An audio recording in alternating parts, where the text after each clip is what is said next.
Magandang araw po sa lahat. Ako po si Brigadier General Johnny Macanas, Armed Forces of the Philippines, retired. Welcome po sa ating channel. Our topic today is on the question, why God is silent sometimes in our lives and seems not to care for us. At walang sagot sa ating mga dalangin. Ako, sa buhay ko, marami akong ganitong karanasan. And I'm sure kayo rin. So, gusto kong ibahagi sa inyo ang dalawang sagot sa katanungang ito na nakita ko sa aking buhay, nakita ko sa pag-aaral ko sa salita ng Diyos. Okay, dalawang rason. Bakit tahimik ang Diyos? Number one, ang sagot na ito is mababasa natin sa Isaiah 59 verse 1 and 2. At babasahin ko mismo sa Bible. Ipakita ko ulit ang aming napakalaking Bible. Okay. Isaiah 59 verse 1 and 2. King James Version po ito. Behold, the Lord's hand is not short-handed, that it cannot save, neither his ear heavy, that it cannot hear. But your iniquities have separated between you and your God, and your sins have hid his face from you, that he will not hear. Okay. So, unting paliwanag. Ang Diyos daw, ang kamay niya hindi maliit, short-handed, na hindi niya tayo matulungan, o ang kanyang tenga, heavy, ang kwan ito, siguro yung bungol ba, na hindi niya marinig. So, bakit hindi niya tayo naririnig? Bakit hindi niya tayo natutulungan? Sabi sa verse 2, your iniquities, ang atin daw kasalanan, nag-separate sa atin sa Diyos. Kaya, hindi tayo niya maririnig. So, illustration lang nagkakakitaan tayo ngayon. So, it's either ako ang Diyos, ikaw yung tao nagdarasal sa akin. Because of your sin or my sin. Baliktarin natin, ikaw ang Diyos, ako naman nagdadasal sa iyo. Because of our sins, ito nang nangyari. May connection pa ba? Wala na. Hindi na tayo marinig ng Diyos. Malayo na tayo ng Diyos because of our sins. So, mabuti na lang. Dumating ang ating Panginoong Hesus, namatay siya sa krus, nabuhay muli, at pinatawad niya lahat ang ating kasalanan. So, yung dividing wall, ito, kilo, nung wala pang Panginoong Hesus na dumating sa lupa, ganito ang relasyon ng tao sa Diyos. Ngayon, tayo nagtitiwala na kay Panginoong Hesus, we believe on His gospel, itong pilo na ito, itong wall na ito, wala na. Kaya tinapon ka na doon. Okay. So ito na ngayon, because of our sins are forgiven, we have now direct access to God. Kailang araw-araw pa rin tayo nagkakasala. 1 John chapter 1 verse 2, we confess our sins. Hindi lang daily, compare every minute, every hour. Let's reflect kung may nagawang kasalanan. Repent kagad, confess it before God, ask for forgiveness. And the Bible says, God is just to forgive our sins and to cleanse us from all unrighteousness. Okay? So, yun po ang dahilan. Let's repent kung ano mang kasalanan at i-confess diretso sa Diyos. Another verse, Proverbs 15:29. What does this verse say? The Lord is far from the wicked. So, ano yung wicked? Yung makasalanan. Okay? Malayo. But the Lord hears the prayer of the righteous. So tayo pong mga tagasunod ng Panginoong Hesus, we are now righteous in the eyes of God because of the righteousness of our Lord Jesus Christ. So we are righteous because of our Lord Jesus Christ. Okay, Chris. I-shout out ko si Chris. Sabi ni Chris, you're the best. Sabi niya sa akin, sa text niya. Sabi ko na, maybe I am good, but I am not the best. God, Jesus Christ is the best. Okay? So, He is our righteousness. Tayo lang, we can now have direct access to God because of our Lord Jesus Christ. So, yun po ang isang rason. Yung ating mga kasalanan, just we keep on repenting or confessing our sins on a daily basis para direct ang communication natin sa Diyos. Okay? Second reason, to make it simpler, I will use a teacher and a student relationship. Kaya yung vlog ko kapon, dati ako maestro. So kayo, marami akong estudyante na subscriber. Okay. Kung bakit hindi tayo sinasagot ng Diyos, kung bakit tahimik siya, this is the answer in one sentence. The teacher is silent when the test or examination is ongoing. Oh, lahat tayo dumaan sa pag-aaral. Oh, sige nga, nung nag-i-exam tayo, ano? Nagsasalita pa ang teacher? Di ba nandun lang yan sa tabi-tabi, naglalakad, tinitingnan sino yung nagkukopyahan? Silent ang teacher. So, yun po pala ang rason kung bakit hindi niya tayo sinasagot. We are undergoing testing. Kaya kung undergoing ka ng testing, huwag kang magreklamo, mag-focus ka sa test para makapasa ka. Okay? So, God is a teacher, kaya tawag sa kanya Rabbi o Rabbi. Ano, Rabbi ba yan? Rabbi. Oh, teacher siya, tayo mga estudyante. So, lahat tayo mag-undergo ng test. Okay, let's study the Bible. Konting history lang sa Bible. Adam and Eve, unang test nila sa Garden of Eden, what happened? We all know, they failed the test. Sinunod nila si Satanas, kinain nila yung bawal na prutas. Kaya, ngayon, nagkaka-problema tayo, tinapon tayo sa mundong ito dahil sa failure ni Adan at Eva, they failed the test. Okay, Noah. What happened? Yung ipinagawa sa kanya, nagagawa siya ng arka, wala pang ulan by that time. It's impossible. Ano ba yun, Lord? Paano pinaggagawa mo nga? Bakit magkakaroon ng baha? But Noah did not question God. Very faithful si Noah. Sumunod lang siya and he passed the test. Kaya naligtas ang mundo during that time dahil kay Noah. Next, Abraham. Sa buhay ni Abraham sa Bible, may mga pagkakataon na nagkakamali rin siya, but overall, he passed the test. Ano yung greatest na testing sa kay Abraham? Yung anak niya ni Isaac, inoffer niya sa Panginoon. Napakahirap yun. Ako parang hindi ko magawa yun. Yung aking Johnny Jr., i-offer ko sa Panginoon. But, anyway, ang final offering naman natin si Lord Jesus Christ. So, Abraham passed the test. Next, Moses. Okay, nung una si Moses, maraming mga pagkukulang. But later on, naging great prophet siya. Great prophet.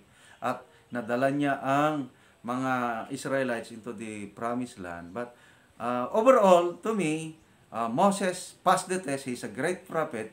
But then may konting failure lang siya. Ano yung konting failure niya? Hindi siya nakaapak sa promised land. Pinakita lang siya ng Panginoon, Moses, akyat ka na sa bundok. Hindi ka dadaan hindi ka makakatawid ng Jordan River. Yan, tingnan mo lang, yan ang promised land. Hindi ka pwedeng apak. Lord, baka pwede naman. Hindi ka. Ano yung failure ni Moses? Konting failure lang ito. I-comment nyo kung gusto nyo dahil maggawa ako ng vlog. Ano yung konting failure ni Moses? Bakit hindi siya nakaapak sa promised land? It was Joshua who led the Israelites into the promised land. Okay? So, ang buhay naman ni Joshua, successful. He passed the test. Okay? Wala akong makitang failure ni Joshua. Okay, the Israelites, as they journeyed from Egypt to the promised land, dalawang ruta pala yan. Ang isang ruta is shortcut, 14 days lang, they will now cross the Jordan River sana at papasukin na nilang promised land, 14 days. But God allowed them to pass yung long road. Umikot sila. And what's the purpose? Testing na naman yun. And what happened? They failed the test. Palagi lang reklamador ang mga Israelites. Kaya the Bible described the Israelites as a stiff-necked, hard-headed people. But they are still the chosen people. I love Israel, the Jewish people. I pray for them every day. Okay? So, failure ang mga Israelites. Next, David. David passed the test. Ang unang hari, si Saul, he failed the test. Kaya, nung na-failure na si Saul, inanoint na si David na maging hari. But, hindi pa siya umupo kaagad na bilang hari. nag-remain si Saul as king. I don't know how many years. Si Saul gusto niyang patayin si David. Si David takbo ng takbo. In how many occasions si David pwede na sanang patayin si Saul para mag-stop ng kapupurso ni Saul sa kanya. Yun ang matesting ni David. He did not touch Saul. Hindi siya nag-apura na maging hari. Hinintay niya ang right time na iupo siya ng Panginoon. Kaya David, isa sa mga biblical characters na whose heart is so loyal to God. He passed the test. Okay, yung anak naman ni David, si Solomon. Sa umpisa, ang ganda ng starting, kung marathon pa, ang bilis ni Solomon. But in the end, nanghina siya. Solomon failed the test. May nabasa akong comment sa aking mga vlog na the wisest man became fool on his later days sa buhay niya. Kasi ang failure niya mga babae. Okay. So, ito na. Yes sir, marami akong test na pagdaanan sa buhay, ongoing pa ngayon. So, I cannot say kung failure ako, depende on the last moment of my life. Baka maging Solomon ako, sana. So, my prayer is, God will guide me para hindi ako matulad kay Solomon. Ang i-share ko lang na testing ko, related sa vlog ko kapon yung paano ako naging general. Okay, my first test. 1988, I'm now on my way up to pursue my dream to become a general. God called me, surrender that ambition. So, make the long story short, 1988, sabi ko, Lord, I surrender. Anong gusto mong pagawa? Okay, preach the gospel. Ayun, preach ako ng gospel. Kinalimutan ko na yun. Ito na yung final test. My temptation and final test. Noong 2009, I was assigned in PMA. My family and I enjoying our lives in PMA. At gusto ko mag-retire na ako sa PMA. As full colonel, satisfied na ako. But ito yung temptation. Siguro mga October of 2009. O November ba yun? Brigade Commander, classmate ko sa CJC, Colonel Kita Panon. So, shout out sa mga members ng CJC Class 13. General Anyo, General Bisaya, General Kita, Colonel Rocio, sir. Okay. So, bigla kong kinuha ni Colonel Kita na maging Deputy Brigade Commander niya sa Mindoro. Nabigla ko dahil hindi man ako masyadong close kay Colonel Kita Panon. Nag-classmate ko lang siya sa CJC. Mamaya tinawag, Johnny, pwede bang i-request kita na maging Deputy Brigade Commander ko sa Mindoro? So I said, yes sir. I'm so happy. Kasi, nung na-designate na ako na Deputy Brigade Commander sa Mindoro 2009, jumping board ko na yon para maging Brigade Commander or any position na mag-general. Ibig sabihin, may pag-asa ako. That was 2009. I have 6 years to go bago mag-retire para mag-general. So, nagkaroon ako ng pag-asa. Wow, sabi ko, thank you Lord. Parang gusto mo akong mag-general So, nag-brigade commander ako. Okay, 2009, I think, 2013, umalis si General Kita.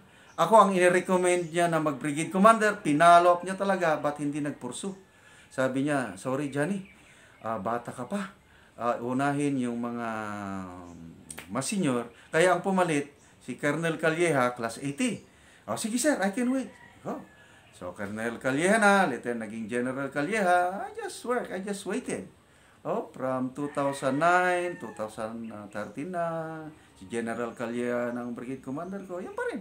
Trabaho pa rin ang trabaho. Okay, so, nung marirelieve na si General Calleja, later on ko nalalaman na he worked out for my assumption as Brigade Commander. Kaya lang hindi pa rin natuloy. Hindi. Iba ang umupo, may pangatlong Brigade Commander na. Okay? So, yun na yung mga testing ko. So, I think mga November of 2013, October ba o November, may dumating na radio message sa amin, directing me to attend a short course, I think mga 1-month course lang. For me, pag nakagraduate noon, is qualified na ako na mag-upo sa 07 position or position ng 1-star rank. Okay. So, may pag-asa. But during that time, may ipinapagawa ang Panginoon sa akin sa Mindoro. Ito po yung Muslim ministry. Nagsimula ako ng trabaho doon to reach out our brother and sister Muslims in Mindoro. Okay? So, nang sinimulan ko yon at aalis ako, who will continue? So, nakita ko, ma-stop yung ipinapagawa ng Panginoon kung mag-undergo ako ng 1-month course for me to become a general. So, yun na yung final test ko. Ano ba? General o itong pinapagawa ng Panginoon? So, noong 1988, sabi ko, sinurrender ko na nga ito. Sabi ko, Lord, uunahin ko yung pinapagawa. Bahala na, hindi na ako mag-general. So, that's my second surrender, yung ambition ko. So, hindi ako nagpunta. Tinawagan ako ng aking brigade commander, si General Calleja. Sabi niya, Johnny, sayang, bakit hindi ka nag-schooling? Hindi ko lang ma-explain yung ministry, hindi niya maintindihan yun. Ang sinabi ko na lang, yung pet project naming dalawa, yung pagtulong sa mga mangyan. Mahilig siyang tumulong sa tribong mangyan, mahilig din ako. Nako, partnership kami. Grabe sir, sabi ko, pahala na yun. Satisfied na ako, full colonel na mag-retire. Dito na tayong dalawa mag-retire sa Mindoro, sir. Ganyan lang yun. Kasi ayokong iwanan yung ating project sa Mangyan. But aside sa Mangyan project, yun din, yung pag-reach out sa mga kapatid nating Muslims. Hindi na siya umimik. Ganun ba? Wala na. Kasi tahimik yun si General Calleja. Yun na. Nung sinurrender ko yung schooling ko so that I will be qualified to take the position of a 1-star general, that's my final test. I passed it. Okay? So, dahil hindi ako nag-schooling, tinuloy ko ang pagtulong sa mga mangyan, pag-reach out sa mga Muslim brothers and sisters sa Mindoro, ang Diyos nang gumalaw. Okay? So, He moved the heart of General Calleja. Pinuntahan niya si General Irevere. Yung pala, itong dalawa, close sila sa PMA. Class 80 itong si General Calleja, graduating na siya, bagong plebo si Cadet Irevere. Okay, very close relationship sila. Kaya nung nag-request, I don't know, nag-utos ba si General Calleja sa 3-star general na, ano bang plano nyo kay Johnny? Bibigyan nyo ng posisyon o hindi? Sir, huwag kang mag-alala. Ako na bahala. Be sure ha? Be sure. Gano'n lang. Umalis. So, General Calleja, General Irevere, God touched the hearts. God used the two generals to find a position for me. And history, yun na. Ito na naman. My donning of ranks, June 23 pala ito, 2014.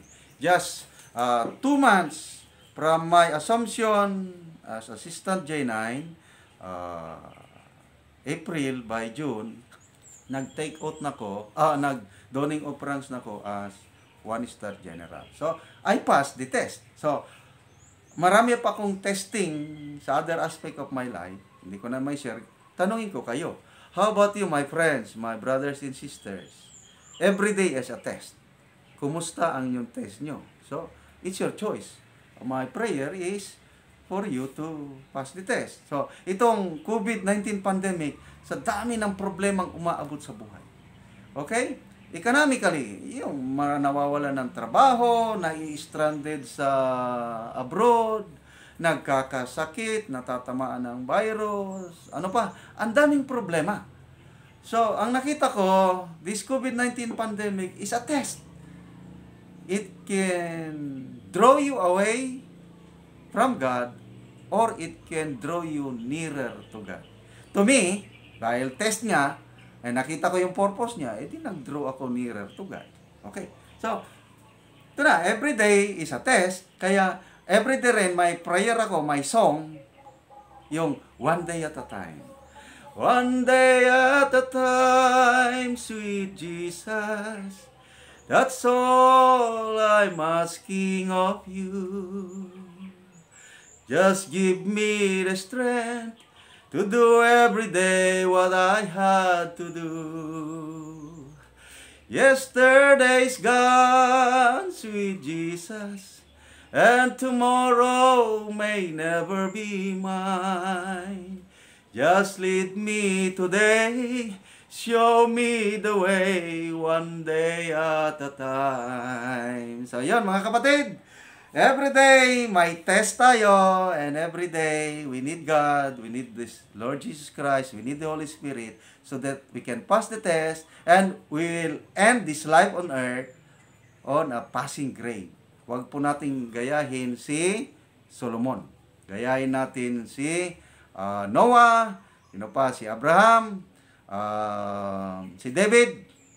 Yun po, mga heroes of faith. So, yun lang po. See you next video.